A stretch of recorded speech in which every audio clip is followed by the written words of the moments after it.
Good evening. We are just waiting on our guest.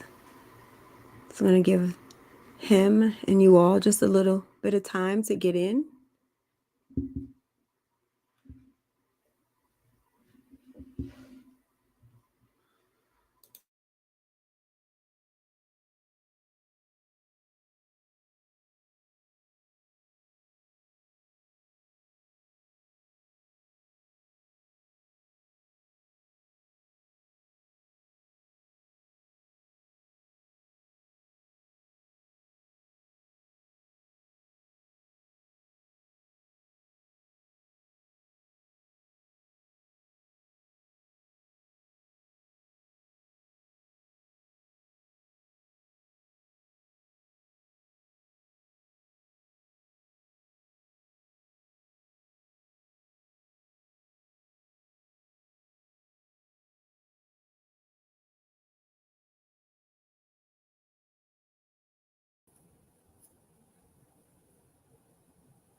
Good evening. Good evening. How you doing? I am well. How are you? Good. Well, I just want to say good evening to everyone. This is Frank Factualities, the podcast. I am your host, Yolanda, and tonight we have a special live event. We are interviewing the candidate for Orangeburg County Coroner, Montez Williams. You know, that name comes natural when I think of Montez Haynes. I am so sorry. How are you this evening? I'm doing well. It comes so natural, right? It does. It just rolls off my tongue. I apologize about that. That's So all right. all is well. I have family members who don't say it right as well, so it's okay. I'm not offended. Oh, I appreciate that. So, um, we're going to go ahead and get started. I want you to tell us a little bit about who Montez Haynes is.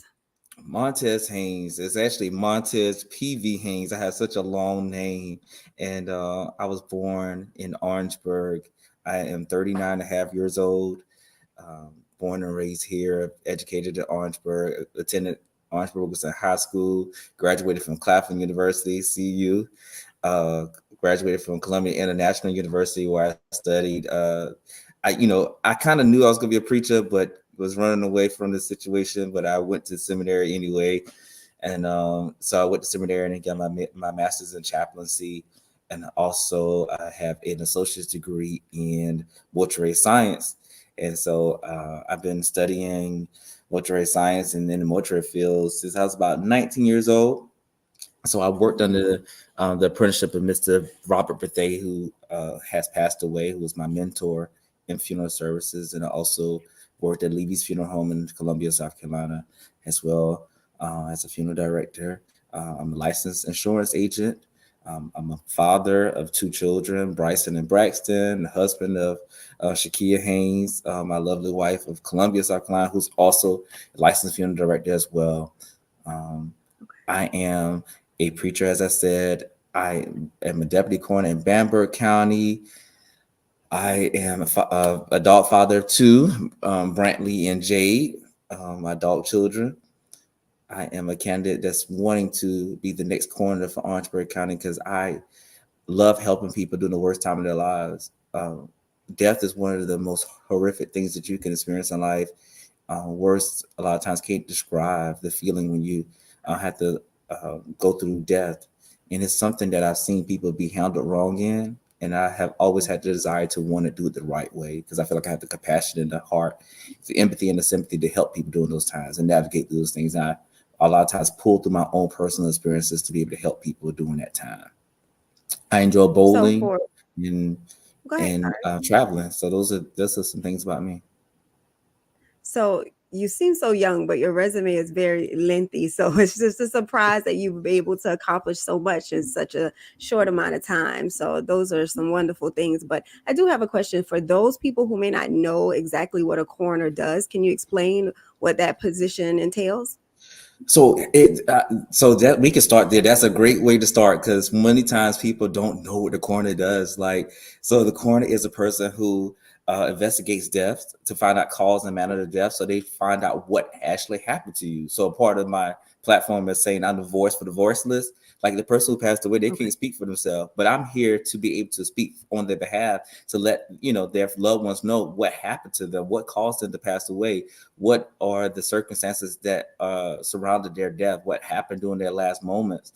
And so that's pretty much what my job is. It's also to make sure that we sign death certificates because we pronounce people dead. So a lot of times when the paramedic comes, they can say the person may not have life or things of that nature, but it's till the coroner comes that actually can officially pronounce a person to have passed away and give the time and cause of death.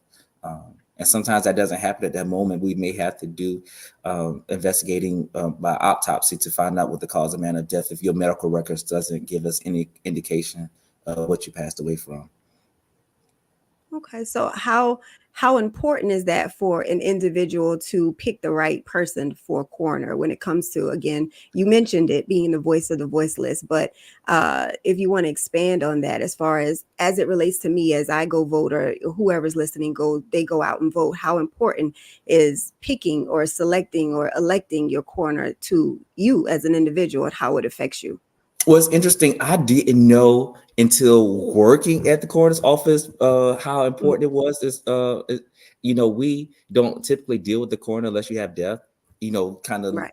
did have interactions with them until you have something bad happens to you, and that's unfortunately how a lot of times people meet the coroner. But we'll get back to that about meeting the coroner before you meet the coroner. But so if you don't, I give you a perfect example. If one of your loved ones, and I'll give one of your siblings or your mother, father died from something, and we didn't properly investigate that death, and there was Mhm. something genetically that they passed away from, and we just rule it as something. It was a cardiac arrest, and not go further into figure out what's going on. You could potentially be at harm of having that disease and that you were not aware of if you don't properly investigate deaths. Another Mm. relatable situation is if you see a person pass away and they're in their bed and you don't look at the scene of the death, it could have been a homicide that happened that you did not properly investigate, which could potentially means there could be a killer on the loose Mm. because you didn't properly investigate death. You go, you look, and you say, "Oh, well, you died for natural causes or failure to thrive," and not take a look at there was a lacerations around their neck, or you didn't look at the fact that there was their feet were tied or something along those natures that's suspicious. Then you could possibly have a person who can be an offender, and you're on the loose. Wow, I never thought I agree. I never thought about it like that. As you stated before, we just think of that person, the coroner coming over whenever someone is deceased. And that's just it to say, hey, oh, yes, confirming that they are indeed and deceased. But I never thought of it for the extent of what if there is an issue, who's going to say, wait a minute, this needs to be investigated. So I understand a little bit more what the importance of that or the person who's going to be your coroner is. So when we think of that, what made you say I want to be Orangeburg County's coroner? I actually work for Bamberg County currently, and so when I was approached about working for the Bamberg County Coroner's Office, he took me under his wing and he's taught me the ins and outs of the coroner's office. It was always something I wanted to do. I always wanted to be a deputy coroner or just an assistant to the coroner. And then I was working. I was approached by several people about I think you have the ability to be able to be the coroner. And my coroner, when he first appointed me, he told me immediately, he's like, you need to be the coroner. Like you have, other experiences that will equip you to be the coroner of Orangeburg County. And so it was like, ding, ding, ding. Like, yeah, I can see it. It's kind of like the light bulb went off in my head. I was like, yeah, I can do it. I know I'm capable of doing it. I know I have the experience and the compassion to be able to be the coroner for Orangeburg County. Okay. Another question, and you already touched on this about what type of experience you have. You said you're already deputy coroner. You are a pastor. You work already for a funeral services or funeral home. So you already have those experience. But I gotta ask this: What is your response to people who may say that there is a potential conflict of interest for a coroner to be affiliated with the funeral home? What is your response to that? I love that question. So I love that question. Oh my gosh. Uh, if I've been asked that question several times, and it's interesting that I get asked that question. And most coroners are in the funeral industry or have been in the Mhm. funeral industry. Most of the Fun fact. candidates, most of the candidates associated with the funeral home. I think because I guess because I have a funeral home, maybe people are more, interested in knowing how can that be a conflict of interest.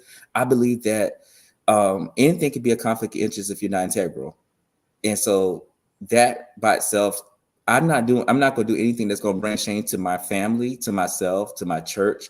That's going to leave me in jail. I love being able to wear the things I want to wear and eat the things I want to eat. And so jail is, the simple question that is, jail is not where I want to be. It's illegal. It's Mhm. unethical. I think that my funeral home, and that's not to sound braggadocious, I don't need to solicit in that manner to get people to come to my business. I think it speaks for itself. The service that I offer, I don't need to bribe or entice people to come there from an illegal aspect of it. And one of the things that sometimes people who are colleagues and things of that nature, um, they sometimes are afraid of people from that have businesses of businesses becoming corners because they may feel like you can draw people from that way, but that's not my intentions, and nor am I go. I want to be focused on doing the job of the coroner's office. So I may not always be the one going out pronounce a person because the coroner is kind of an administrative job as well. Because the coroner Okay. administrates, they make sure that the other people are doing what they're supposed to do. So another part of that is I'm not always going to be the one that is going out to pronounce or to to do those death investigations. And so a part of that should give people some kind of peace about that because I'm not necessarily going to always be the one doing that, but I have to make sure my staff is integral as well, that Correct. they don't do those kind of things because, and like I said, many times people who work in this coroner's office have some kind of association to the funeral home because it's just usually if you work in the funeral home you're not going to be afraid of death and see and so used to That's seeing true. people in those kind of scenes. So you usually work in death care or you usually work in the medical field, so you're accustomed to seeing things in that nature. And so if I'm not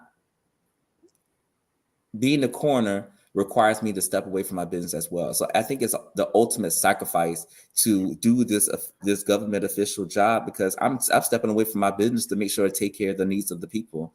I know I have to hire another person to help manage the business.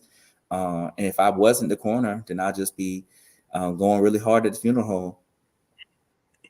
Well, I'm so glad you cleared that up because I think that's an interesting point that most people don't know that most coroners are affiliated some way, shape, form with the funeral service, and it's just important to get the information out. I think the one thing that I like with having this conversation is that when we think about voting and the different positions that come up that we need to elect or officials we need to elect. No one really sometimes knows what's going on behind the scenes. I just remember saying to a friend that I think you guys had like a recent town hall discussion and I missed it. I knew nothing about it, but I wish that I would or could have been a part of it just to get some background or some more information. And I do have a question, and I don't know if this is a silly question, but I always wanted to know, at least in our state, because I know this isn't the same in all states, but why is the position of a coroner an elected position and not just an applied for position? And so because the coroner is the second highest position in the county, so the coroner is so you have the sheriff and then you have the coroner. And so because of those dynamics, it's just having I guess the chain of command. And so because of it being such a high position in the county, and I'm assuming that's the way they have to be elected during that process. Other states, they have a medical examiner who does the same pretty kind of the same thing that the coroner does. Before South Carolina, it's an elected position because that's the structure of our government, is that you have the sheriff, then you have the coroner, and you have the judges. And so that's our government structure. Right. And I just wanted to clear that up because there's a little confusing. And I work with young people every day. And what I notice is that they don't really understand the layout on how things work, who does what, why they do it. And so it's just important to kind of go through those things to just reinforce what everyone's role is and why the role is important. So again, I really want to appreciate you for having this conversation with me. And if you are elected coroner, what do you hope to achieve when in that position? I, it's not a hope. I know that I will achieve making sure that the coroner's office is at the cutting edge of the 21st century, making sure that we have the equipment that we need, technology wise as well, to make sure that we can do things in a more efficient way. And so there are some things that we need to do as a coroner's office to make sure that our filing systems, our record systems are up to par, make sure that we're accredited. Currently, the Orangeburg County Coroner's Office is not accredited. And so a part of that, a part of my mission is to make sure that it is accredited so that we are running the coroner's office to the standards that are best met. And so that we can also apply for grant money to get more equipment and different supplies that we need. So accreditation is at the top of the list. And so I know that I can meet those goals. Like I said, my resume, again, when you're running for a political office, you have to kind of toot your own horn. And that was probably the hardest thing for me to do. But I believe that a part of who I am as a person is well-rounded. I've been in management since I was 18 years old. And so I know how to lead. I taught for a little while. So I'm a teacher. Those kind of characteristics combined with experience, I believe, is what's going to be able to carry the coroner's office to another level. And those are my two main things I want to do. No problem. We have a question here. The question is, so is the coroner's office a part of the sheriff department or a separate agency that doesn't answer to the sheriff? So there are separate departments, but they work together. So okay. they're separate entities, but they work closely together. So the coroner and the sheriff should be the best of friends. The sheriff's office should be the best of friends because the coroner does. So the sheriff's office deals with alive people. The coroner's office does with death. And so, but when there's a issue where the investigation needs to go forward, you need to get in touch with local law enforcement, and we need to work together to be able to find the cause and manner of death. And sometimes it may not be local law enforcement; may go into SLED or FBI. It depends on what the circumstances are, but you will have to work closely with law enforcement. And of course, law enforcement has to be called when a person passes away in situations, because we have to make sure that there was no foul play involved. And usually have a sheriff there before the coroner comes. Thank you for answering that question from, I think it was from YouTube or something. But my next question is, you mentioned earlier about accreditation. What does that mean for a coroner's office to be accredited? That kind of went over my head. I didn't understand. I mean, I know what accreditation is, but mostly in terms of colleges. So when you're talking about a coroner's office, it's the same difference in a sense. It's the same difference. It's just making sure that you're meeting the standards that are set for the coroner's office. And so with accreditation, it shows that you're doing things properly, and without accreditation, you can't apply for certain things. And so it's the same basis of accreditation across the board. It's the same, but it's different. And so that's one of the things that we have to do. So I don't mean to be, assume anything here, but if we're not accredited now, then what does that mean currently? That means that we could possibly and potentially be doing things that are not the proper standard. Okay. Right. As you stated, just as it would be at any university or organization that needs accreditation. I understand. So we go ahead. I'm sorry. No, I was saying you're totally correct about the accreditations part, and it's embarrassing, but I wasn't in leadership, so when that time comes, I'll make sure that we have the accreditation that we need. So we are scheduled to vote June 11th. Am I correct? Yes, so and no. Tomorrow we are scheduled to vote for early voting. Okay. From 8:30 to 5 o'clock. Begins. Do the pitch one more time. Early voting begins when? Tomorrow, May the 28th, from 8:30 to 5 p.m. at the old Orangeburg County Library. And if you're in the in the Vance, Utahville area, you can go to the community Vance Community Center. And again, those hours are 8:30 to 5 p.m. And we're definitely encouraging people to do early voting because June the 11th, you never know what might happen. Your tire goes flat, you have a stomach ache, things may happen. And so you want to be sure that you have that time to go ahead and vote. And I'm encouraging people to pack their cars. Don't go to the polls alone. Especially if you have a long line or something in that nature. Having somebody else with you, it just kind of makes the time go by faster. It's an empowering moment. You may encourage somebody else to vote that may not normally vote or may not know about voting, because primaries are a very interesting time. Midterm primaries are a very interesting time. We have very low turnout rates, and I can agree. share a few with you, but the turnout rates are extremely low for June. So everybody comes in November, but no one comes Right. into the But these primaries. are the most important ones. I mean, I'm sure you know that. But I do have another question for you before I get into some more of my questions. Mr. Gore, Jonathan asked again, have we lost out on any federal dollars because we are not accredited? Yes, because we can't apply for those monies because we're not accredited. But most of the money that comes from the coroner's office comes from the county, and so those are what we budget. Our budget is come from is from the county money, but we can tap into other monies when we become accredited. That are grant money, because your county has limited funds, and so they give you a budget, and if you need more outside of that. It's good to have the accreditation to be able to apply for different supplements outside of what the county can give you. So to answer this question, yes. So before we go, is there anything you want to add to let everyone know, give your final spiel, tell them a little bit more about this up and coming local election, educate the people on, maybe, of course, the coroner's office is open for you to elect, but some other things you want to add just to let everyone know, because I've asked enough questions, so I'm going to give you an opportunity to speak. But you've had some really good questions, and I'm glad I was able to. Those are some. I mean, those are some of the most essential questions to find out about what the coroner's office does, and the accreditation and things of that nature. And so I appreciate this opportunity to be able to share. I've done a lot of forums and a lot of platforms, but some of the questions that you ask are pivotal to make sure that the people know and are informed voters. And so I want to make sure that you check my resume. Let the work I've done speak for me. And so I've given you who I am as a person. I'm well-rounded. I have experience, but my heart is in the right place. And so you can have experience, but the heart has to be in the right place.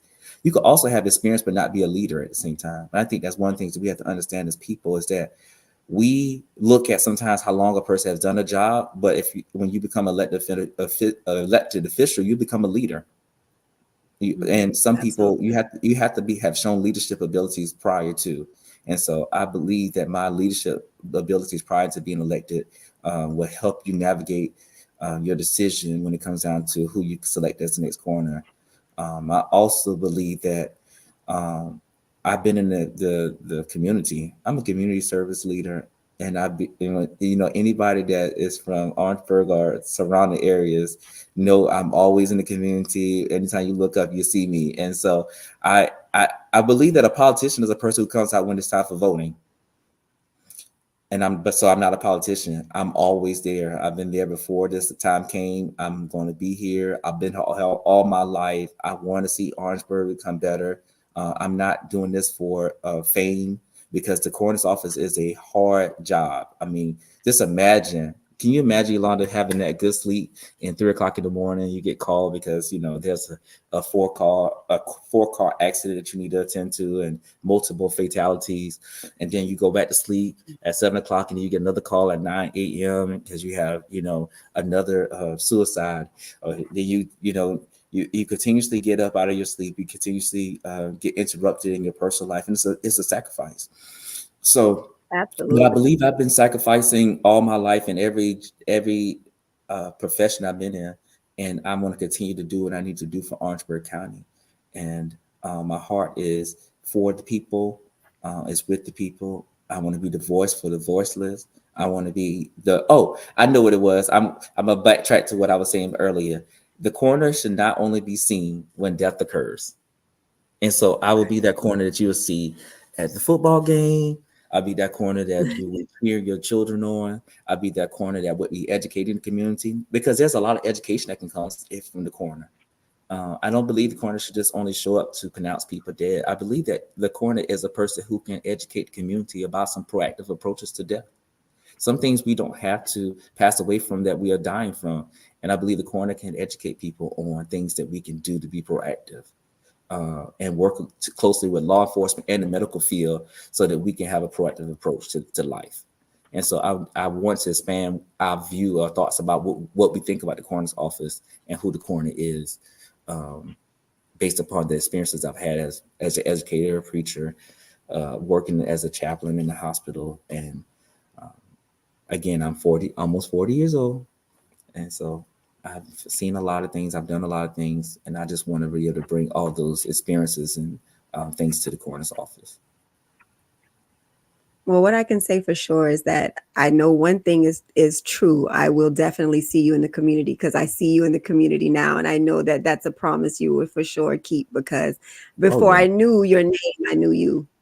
So I saw you, I knew you, I knew your face. I saw you. You're right. You're at the and I work at a school. So you are right. You are at school events. You're in the community. So for that, we definitely appreciate it. And I want you to know that I have enjoyed having you here tonight, talking to you, just educating me even on what a coroner does, because you know it, like just the general, but just going deep as to what it is. And I want you to continue to educate people, not just on your position, but on the things that you've talked about tonight, which is how that position relates to other positions in the county, and just being present. And I, again, appreciate that. So anytime you want to come back on the platform, anytime you have anybody who you would like to come on with, we're always here.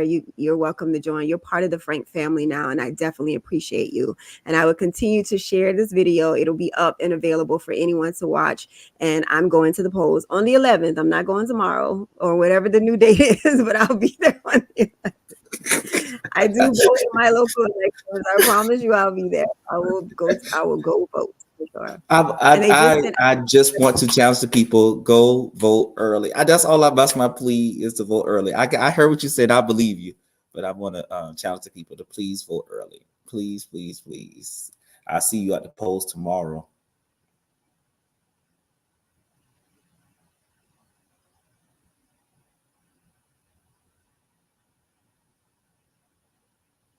I think we lost our connection. I'm here. I don't know what. I know. It kicked me off. Can you hear me? I can hear you loud and clear. Okay, good. I'm so sorry. I was trying to encourage you to go to the polls a little early, but you're adamant about June 11th. What's the benefit? Before we go, educate me. What is the benefit of voting early? Is there a benefit to it, or you just want there not to be any obstacles on the day of? That's the benefit, and the benefit is also that you can also get other people to the polls as well. I think we have an obligation to help other people get there as well, and so waiting to the last minute, I just know how life is, and maybe because of what my life is not it's not structured per se. Anything can kind of happen in my life, and I try to do as much as I can proactively, because I know things can happen. I have children, I have all kind of things, and if I wait till the last day, it might not work as I planned. And so that's what my encouragement was today. I wanted to horn in on that for people, that especially people who don't normally vote. Oh, I'm sorry, I'd have one more thing I wanted to put into this as well. I want to explain what the primaries are. That's one of the things I want to explain. So it's not the way I would want it to be. We have so many elections, and people sometimes get really confused about which election it is. I had last year when they had the municipality elections, I had people calling me like, "Oh, you were not on the ballot. Why were you not on the ballot?" I was like, "That's not my turn to be on the ballot. I'm on the Democratic primary ballot." And so many people, when I go out, I have to make sure to emphasize the fact that my election ends on June 11th. So if I do not become successful on June 11th, I won't be on the ballot for November. You have to vote for me in June, or I won't make it to November. That's the whole process of the June primaries is to elect who's going to be on the ballot in November. So if you don't support me in June, you can't support me in November. I don't That's have a major. opposition, a Republican opposition. So if I win in June, I'm done. So I just have to go through the formalities of being on the ballot in November with being nobody, no opposition. And lastly, I promise this is my last statement. We're going. Oh no, take your time. So No worries. Orangeburg County is a runoff state. That means that even if I get majority of the votes, I may have to still run off with another candidate and a runoff if I don't get over 50% of the votes. So I could have 49%, which it could be to be majority, but I have to get 50 and 1 to not go into a runoff.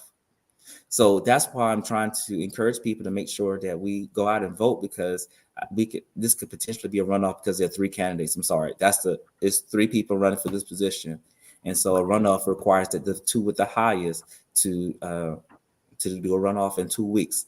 And so I just want to encourage So people.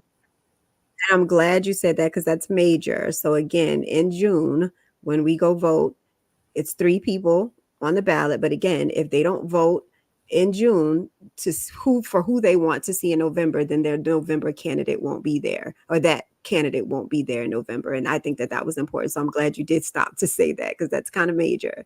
Yes. And I honestly wish, and I don't know who can do this, and my platform isn't particularly political, because that's something that even I have to educate myself on each time, elections come up. I always have to refresh myself on what these roles are, how important it is to me. And because our lives do change, sometimes our opinions on things change, and we have to restructure how we do things, especially in a day and age like this with everything kind of being crazy. So I just wish that there were continuous education on politics and just the roles of all of the different elected positions that are out there, because I promise you it's confusing. And if it's confusing to me, I can only imagine how confusing it is for our young people.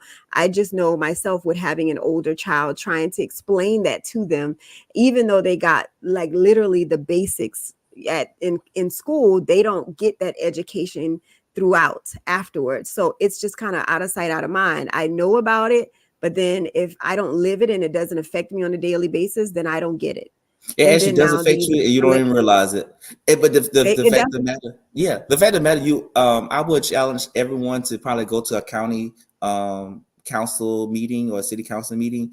That would definitely help a little bit, because sometimes we get mad at people about things that is not actually their job description. They don't control. Exactly. So sometimes when I'm sitting in the meetings with, in those county council meetings or city council meetings, they be like, well, you didn't, get the trash, removed. And like, Yeah. that's not a part of my job description. So we sometimes get mad at the wrong people for certain things. And so in order to eliminate that situation, you have to kind of sometimes, and I'm not saying you have to go to every meeting. They have them once a month usually, but sometimes it's going to one every once in a while. You'll be very intrigued by what is actually in a person's job description. And then you can contact that person, if you have issues like, hey, Yolanda, you my county council person in my area. Like, why we don't have a stop sign here? We really need one. It's dangerous to kids or walk, whatever the situation is. Like, then you can go to those people and be able to get the results that you need. And that's why I want to know. Yeah, That's why I want people to understand about the coroner's office. You need to know what I yeah. do, so that you can come to me when you see me at Walmart and tell me your concerns. No, you want the people to bother you in Walmart, Montez? Wait, hey, when you decide to go into office, You're right. You're right. you are on all the time, and That so is true. I But understand. I I agree understand with that. that. You it is your life. And as you said, it would be a passion of yours to make sure that you are for the people. And I appreciate that. I do also agree. I'm glad you told the people again what they can do to get more educated. I know my county council person. Thank you. I know her number. She knows my number. And if I need something, I know who to reach. And I think that definitely is the most important thing to know. But I want to thank you again so much for coming on and giving the people the opportunity to get to know who you are, if they don't already know who you are. And we will again encourage those people to go out and vote and do what's best for themselves and the people. I see you. Thank you so much, Montez. I appreciate it. Until next time, we'll talk later. Okay. Be blessed. Vote Montez You Haynes for do the Orangeburg same. County Coroner. Thank you. Bye-bye.